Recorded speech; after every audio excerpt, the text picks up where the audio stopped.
기도드리겠습니다. 하나님 아버지, 오늘도 우리에게 새날 주시고 새로운 호흡으로 하루를 시작하게 하심을 진심으로 감사드립니다. 우리의 생명과 호흡, 그리고 하루의 시작과 끝까지 모든 순간이 주님께서 우리에게 허락하신 은혜임을 고백합니다. 하나님, 이러한 은혜를 받았음에도 불구하고 때로는 우리가 그 은혜를 온전히 누리지 못하는 우리의 연약함 또한 주님 앞에 고백합니다. 우리의 마음이 강팍하여져서 주님의 뜻을 멀리하고 자기 중심적인 삶에 머물러 있음을 자백합니다. 주님의 선하심을 잊고 교만하게 행했던 우리의 죄악을 회개합니다. 주님, 우리를 긍휼히 여겨 주시옵소서. 주님의 은혜 없이는 살아갈 수 없는 존재임을 다시 한번 고백하오니 오늘도 우리를 붙들어 주시옵소서. 특별히 우리의 삶에서 빛 대신 주님과 온전히 동행하는 하루 되게 하여 주시옵소서. 우리의 말과 행동, 또 우리의 마음속 깊은 곳에 있는 동기까지 주님의 영광을 위한 도구로 사용되게 하여 주시옵소서. 하나님께서 우리 안에 선한 일을 시작하셨사오니 그 일을 온전히 이루어 가시는 그 주님을 온전히 신뢰하며 순종의 발걸음을 내딛게 하여 주시옵소서. 주님, 이 나라와 이 민족을 위하여 간절히 기도합니다. 분열과 반목의 영이 떠나가게 하시고 화해와 사랑으로 하나 되는 나라 되게 하여 주시옵소서. 이 땅의 위정자들이 하나님을 두려워하게 하시고 하나님을 의지할 때에 지혜와 분별력을 허락하시어 정의롭고 공의롭게 하나님의 뜻을 따라 맡겨주신 사명을 감당케 하여 주옵소서. 지금 이 혼란한 전국 가운데서도 하나님께서 주시는 평강이 우리 가운데 있게 하시고 이 땅의 백성들이 주님의 뜻 안에서 살아가게 하여 주시옵소서. 우리의 기도가 민족의 회복과 부흥의 도구가 되게 하시며 이 땅에 하나님의 나라가 임하도록 우리와 이 교회를 사용하여 주시옵소서. 하나님, 우리 교회를 위하여 기도합니다. 주님의 몸된 교회를 이곳에 세워주시고 지금까지 인도하신 은혜를 감사드립니다. 오늘까지 목회자 세미나 참석 중인 담임 목사님을 영육간에 강건하게 붙들어 주시고 지혜와 능력으로 충만하게 하셔서 하나님의 말씀을 담대히 선포하며 목양의 사명을 잘 감당하게 하여 주옵소서. 모든 직분자들이 사명을 감당할 힘과 은혜를 하나님께서 더하여 주셔서 각자 맡겨진 자리에서 하나님의 나라를 위해 헌신하게 하여 주옵소서. 특별히 교회 건축을 위하여 기도합니다. 새 성전이 하나님의 영광을 드러내는 장소가 되게 하시고 모든 건축의 공정이 안전하고 순조롭게 진행되게 하여 주옵소서. 공사 현장에서 일하는 모든 이들의 안전을 지켜주시고 이들에게 이 일에 참여하는 이들에게 지혜와 또 협력의 은혜를 허락하셔서 하나님의 집을 아름답게 세워나가는데 조금도 부족함이 없게 하여 주옵소서. 하나님, 새로이 세워지는 성전을 통하여 이 지역과 또 모든 세대 가운데 복음이 전파되며 하나님의 사랑이 넘치는 공간이 되기를 소망합니다. 주님, 그리스도 안에서 한 지체된 우리 믿음의 권속들 가운데 육체적으로 또 정신적으로 또 영적으로 어려운 가운데 처해 있는 성도들을 주님 기억하여 주옵소서. 질병과 고통으로 신음하는 이들에게 치유의 손길을 더하여 주시고 마음의 상처로 인해 고통받는 이들에게 위로와 회복을 허락하시고 또한 영적으로 침체되어 있는 자들을 찾아가 주셔서 그들의 심령을 만져주시고 처음 사랑을 회복하고 믿음의 길을 굳건히 걸어갈 수 있도록 주님 인도하여 주옵소서. 우리 모두가 서로를 위하여 중보하며 사랑으로 격려하는 그러한 믿음의 공동체 되게 하여 주시옵소서. 다음 세대를 위하여 간절히 기도합니다. 은혜 가운데 청소년부 수련회를 잘 마치게 하여 주심을 감사드립니다. 이들이 받은 은혜를 마음 깊이 간직하며 앞으로의 인생의 여정 가운데 주님 주신 약속을 붙잡고 살아가는 우리 청소년들 되게 하여 주시옵소서. 유아 유치부로부터 새벽 이슬에 이르기까지 주님 말씀 안에서 자라나게 하시고 세상 유혹에 흔들리지 않도록 주님 눈동자처럼 지켜 보호하여 주시옵소서. 그들이 젊은 날에 창조주 하나님을 기억하게 하시고 주님을 삶의 주인으로 모시며 살아가게 하여 주옵소서. 특별히 입시를 준비하고 있는 학생들이 있습니다. 주님, 그들의 마음 가운데 평강을 허락하여 주시고 하나님께서 가장 선한 길로 인도하심을 신뢰하며 나아가게 하여 주옵소서. 하나님, 이 시간에 열방을 위하여 기도합니다.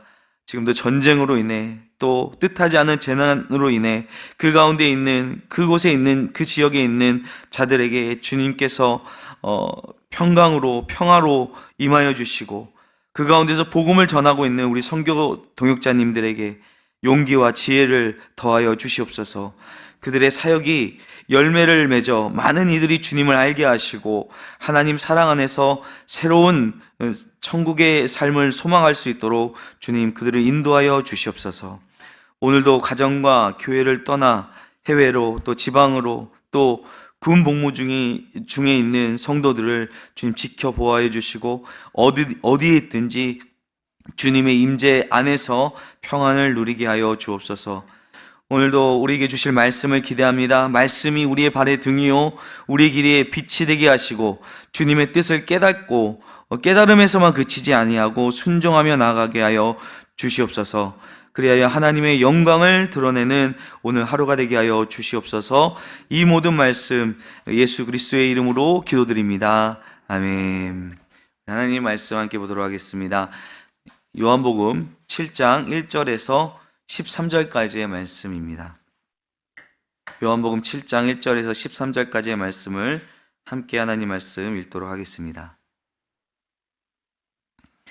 그 후에 예수께서 갈릴리에 다니시고 유대에서 다니려 아니하심은 유대인들이 죽이려 함이로라. 유대인의 명절인 초막절이 가까운지라. 그 형제들이 예수께 이르되 당신이 행하는 일을 제자들도 보게 여기를 떠나 유대로 가소서. 스스로 나타나기를 구하면서 묻혀서 일하는 사람이 없나니 이 일을 행하려 하거든 자신을 세상에 나타내소서 하니, 이는 그 형제들까지도 예수를 믿지 아니함이로라. 예수께서 이르시되 내 때는 아직 이르지 아니하였거니와 너희 때는 늘 준비되어 있느니라. 세상이 너희를 미워하지 아니하되 나를 미워하나니 이는 내가 세상의 일들을 악하다고 증언함이라. 너희는 명절에 올라가라. 내 때가 아직 차지 못하였으니 나는 이 명절에 아직 올라가지 아니하노라. 이 말씀을 하시고 갈릴리에 머물러 계시니라. 그 형제들이 명절에 올라간 후에 자기도 올라가시되 나타내지 않고 은밀히 가시니라. 명절 중에 유대인들이 예수를 찾으면서 그가 어디 있느냐 하고 예수에 대하여 무리 중에서 수군거림이 많아 어떤 사람은 좋은 사람이라 하며 어떤 사람은 아니라 무리를 미혹한다 하나, 그러나 유대인들을 두려워함으로 드러나게 그에 대하여 말하는 자가 없더라. 아멘. 예수님의 생애를 우리가 3년으로 보는 것은 요한복음에서 예수님께서 3번의 유월절을 보내셨다라고 나오기 때문입니다. 첫 번째 유월절은 요한복음 2장에 나오는 성전을 깨끗게 하실 그때가 바로 유월절이었고요. 두 번째 유월절은 우리가 얼마 전에 함께 읽었던 오병이어의 표적을 일으키실 때, 그때가 유월절 가까운 때였다라고 성경에서 기록하고 있습니다.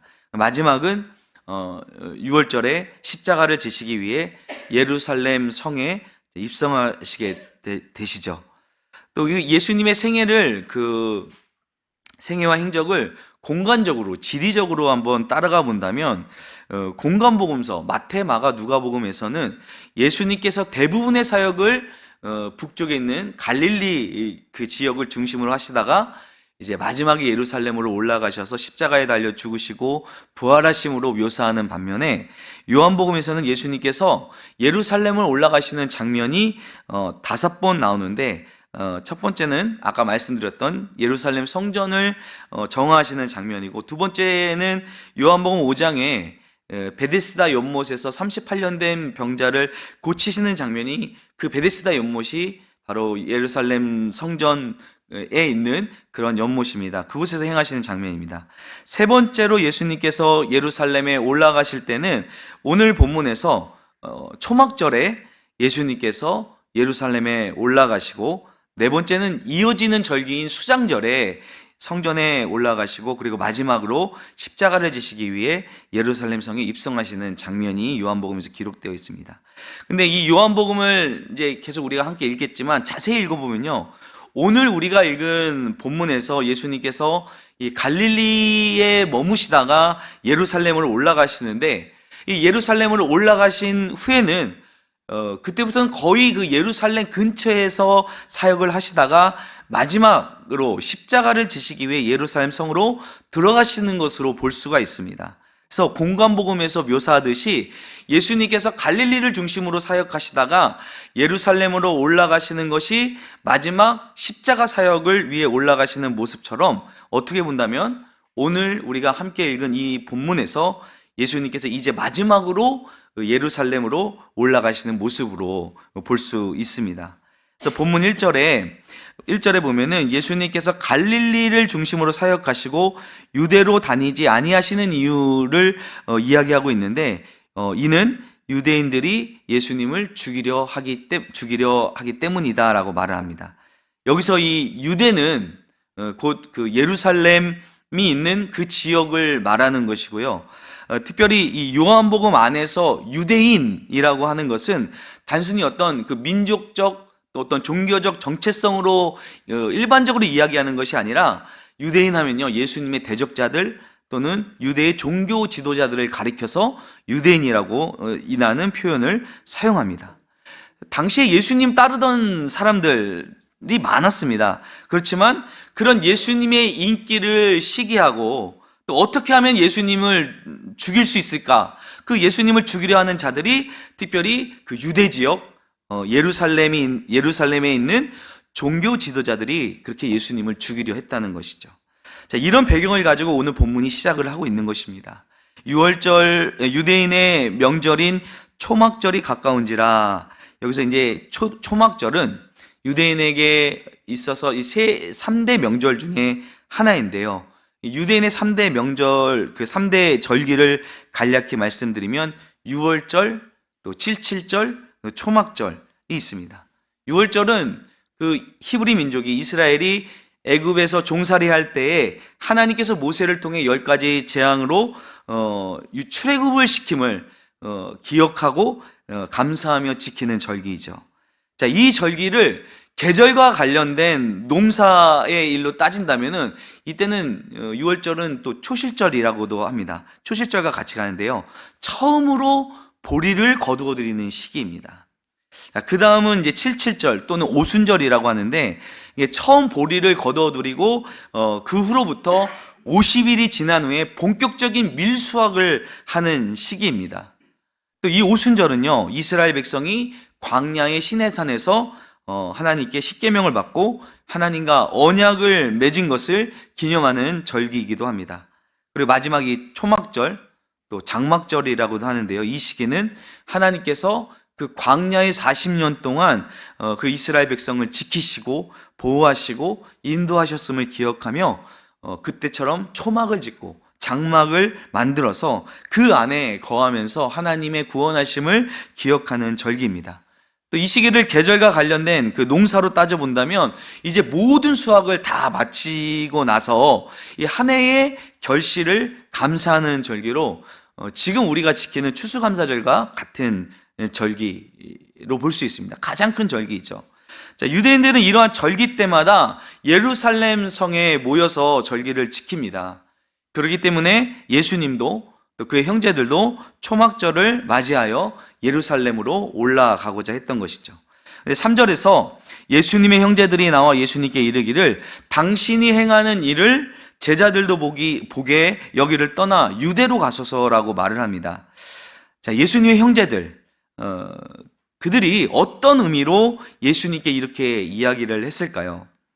예수님의 형제들은 예수님께서 이 갈릴리 지역에서 행하시는 일들을 분명히 목격했을 것입니다.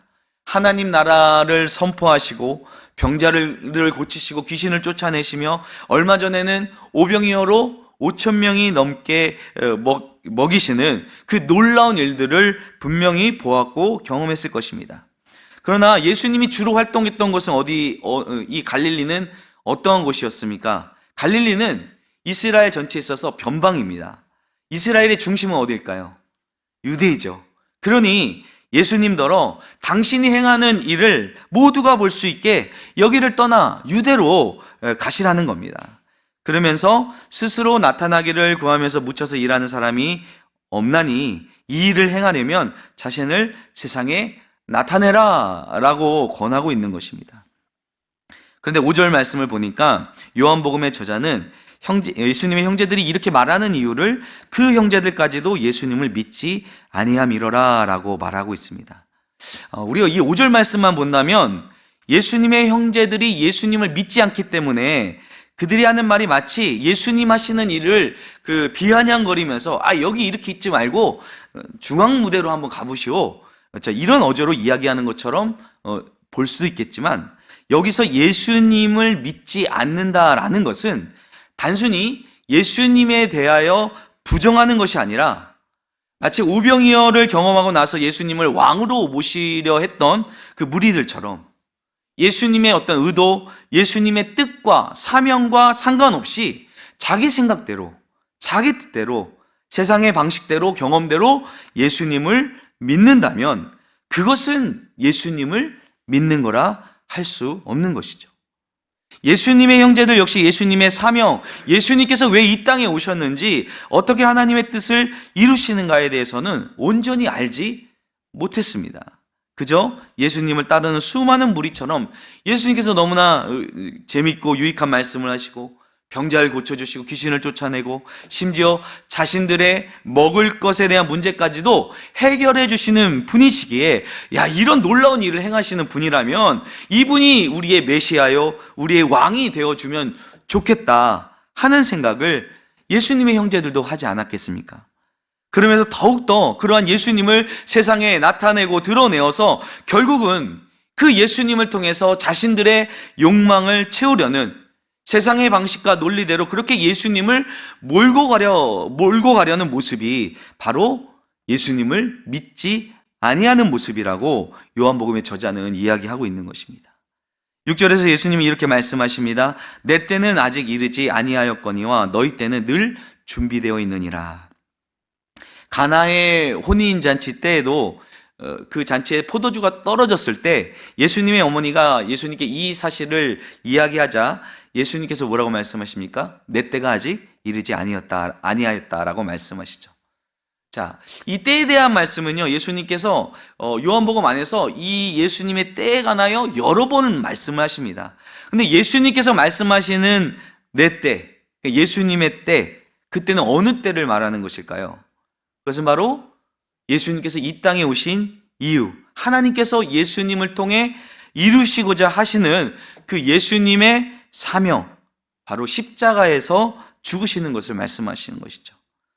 지금은 바로 그때가 아직 이르지 아니하였다는 것입니다.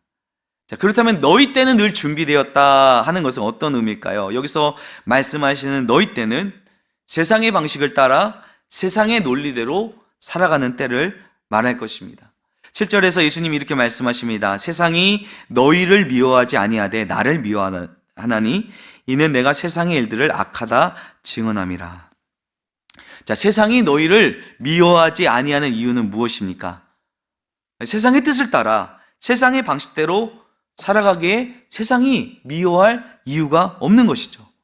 이 세상의 권세를 잡고 있는 사단 마귀에게 거슬리는 것이 없기 때문일 것입니다. 그러나 예수님께서 세상으로부터 미움을 받으시는 것은 세상의 방식대로 살아가지 않고 그러한 세상의 일들을 악하다 증언하시기 때문이라는 것입니다. 여러분, 오늘 우리는 이 말씀 앞에서 과연 나는 세상으로부터 미움을 받고 있는가 생각해 보아야 합니다. 예수님의 형제들처럼, 또 예수님을 따르던 수많은 무리들처럼, 예수님을 따르고 믿는다고 하는 우리들도 여전히 세상의 방식을 따라, 여전히 세상의 논리를 가지고 나의 욕망을 채우고자 예수님을 따르고 있다면, 예수님을 믿고 있다고 말한다면 그것은 예수님을 믿지 아니하는 것과 같다라는 것을 기억해야 할 것입니다. 자, 그러면서 예수님은 형제들에게 너희는 명절에 올라가라. 내 때가 아직 차지 못하였으니 나는 이 명절에 아직 올라가지 아니하노라 라고 말씀하십니다.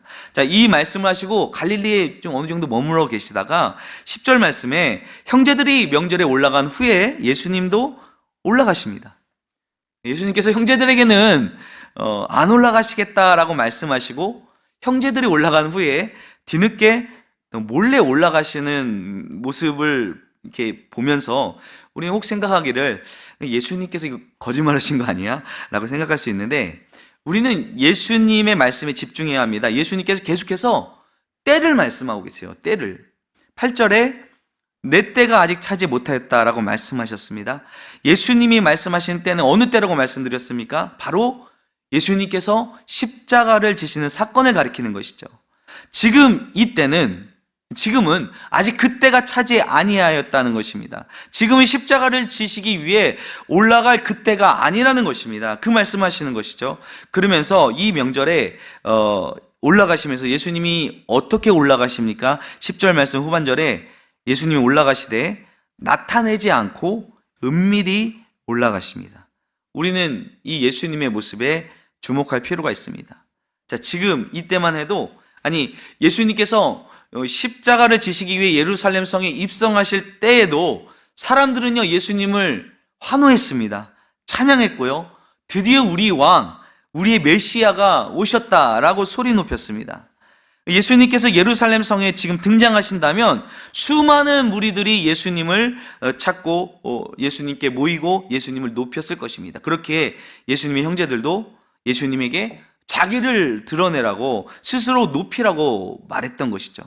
그러나 예수님은 어떻게 하셨습니까? 철저히 하나님의 때를 기다리며 하나님의 시간을 따라 움직이셨습니다. 결코 스스로를 높이거나 드러내거나 나타내지 않으셨습니다. 여러분, 우리에게 있어서 내 때라고 한다면, 내가 정한 때, 내가 전성기인 시간, 그걸 내 때라고 할 수 있겠죠. 지금이 내가 드러나야 할 때이고 지금이 나에게 있어서 최고의 시간이 되기를 누구나 바랄 것입니다. 세상의 방식은요, 그렇게 우리를 충동질합니다. 지금을 내 때로 만들어서 내 욕망을 채우도록 우리를 유혹하고 미혹하고 있습니다. 그러나 우리는 오늘 이 예수님의 모습을 보면서 내가 바라고 원하는, 내가 정한 내 때가 아닌 하나님의 때, 하나님께서 내 인생을 향해 정해놓으신 때를 우리는 기다릴 줄 알아야 합니다. 나를 향한 하나님의 뜻이 이루어지고 하나님께서 내게 주신 사명을 이루시는 때가, 그때가 바로 하나님의 때이고 그것이 내 인생을 향한 하나님의 때, 그것이 어떻게 본다면 바로 내 때인 것이죠. 자, 그 때를 기다리는 것은 이건 세상의 방식을 따르는 것이 아니기에 세상으로부터 미움을 받을 수 있습니다. 무시당할 수 있고 조롱받을 수 있습니다. 그러나 그 길이 예수님께서 가신 길이라면, 그리고 그 길 끝에 우리 예수님께서 계시다면 우리는 그 길이 우리에게 영생의 길이요 생명의 길임을 분명히 고백하고 그 길로 나아가야 할 것입니다. 11절 말씀 이유를 보니까 명절 중에 유대인들이 예수님을 찾으며 그가 어디 있느냐라고 하고 있습니다. 아까도 말씀드렸지만 요한복음에 나오는 유대인들은 예수님을 대적하는 자들, 예수님을 죽이려 하는 자들이죠. 그들이 예수님을 찾습니다. 그들이 예수님 찾는 이유가 무엇일까요? 예수님을 찾아 죽이려는 것이죠. 예수님에 대해서 무리 중에는 여러 말이 있었습니다. 어떤 사람은 좋은 사람이다, 또 어떤 사람은 무리를 미혹하는 사람이다 라는 사람도 있지만, 그러나 드러내놓고 예수에 대하여 말하는 자가 없다라고 오늘 요한복음의 저자는 이야기하고 있습니다. 왜냐하면 예수님을 대적하는 유대인들로부터 해코지를 당할까 봐, 그 유대인들을 두려워하여 예수에 대하여 말하는 자가 없다라고 이야기합니다. 자, 세상은 지금도 예수님을 따라 예수님이 가신 그 길을 걸으려 하는 자들을 미워할 것입니다. 세상의 방식대로, 세상의 뜻대로 살아가지 아니하고 하나님 나라 방식대로 살아가려고 할 때 그것을 대적하고 방해하고 또 예수님을 죽이려 했던 것처럼 심지어 우리를 죽이려 할 수도 있습니다. 그렇기 때문에 예수님 믿는다는 것은, 예수님을 따른다는 것은 결코 쉬운 일이 아닙니다. 그런데 여러분 기억하셔야 됩니다. 그저 우리가 예수님 믿는다는 것이, 예수님을 믿음으로 내가 원하는 것을 예수님을 통해 얻는 것이, 그것이 예수님 믿는 것이 아닙니다. 오늘 예수님처럼 잠잠히 하나님께서 정해놓으신 그 때를 기다리며 하나님의 뜻이 내 삶 가운데 이루어지도록 묵묵히 우리가 말씀을 따라 순종하며 나아갈 때 우리의 삶 가운데 하나님의 때가 이루어지는 은혜가 임하게 될 줄로 믿습니다. 이런 신실한 믿음으로 예수님이 원하시는 믿음으로 살아가는 오늘 하루 되시기를 주님의 이름으로 축원드립니다. 기도하겠습니다. 하나님 아버지, 은혜를 감사드립니다. 오늘 말씀을 통해서 예수님께서 하나님의 뜻을 이루시기 위해 하나님의 때를 잠잠히 기다리시는 모습을 우리가 말씀을 통해 함께 보았습니다. 하나님, 세상은 우리로 지금이 내 때이고 지금 네가 원하는 대로 네 욕망대로 너를 드러내라고 우리를 미혹하며 우리를 그렇게 손짓하고 있지만, 하나님, 우리는 오늘 예수님께서 보여주신 것처럼 하나님의 때를 잠잠히 기다리며 하나님이 원하시는 그 길로 묵묵히 순종하며 나아가는 진짜 예수님을 믿는 사람들, 예수님의 사람들이 될 수 있도록 주님 우리를 인도하여 주시고 오늘 그렇게 우리의 삶을 산 가운데 함께하여 주시옵소서. 감사를 드리며 예수님의 이름으로 기도드립니다. 아멘.